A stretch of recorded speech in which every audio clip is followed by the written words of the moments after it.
Ma sœur, si on t'a déjà collé l'étiquette Jézabel, j'ai une bonne nouvelle pour toi. Il y a de fortes chances que tu ne le sois pas. Bienvenue dans Detox.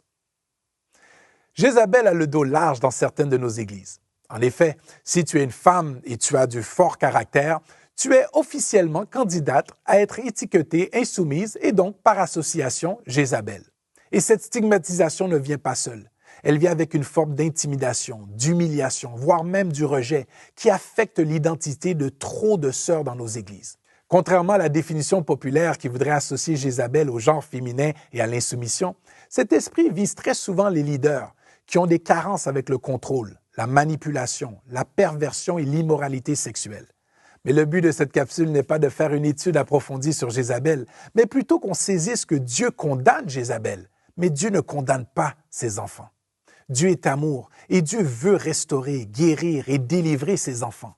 Ce sont plutôt ceux qui sont aux prises avec le contrôle et la manipulation qui très souvent vont coller des étiquettes de démons aux enfants de Dieu.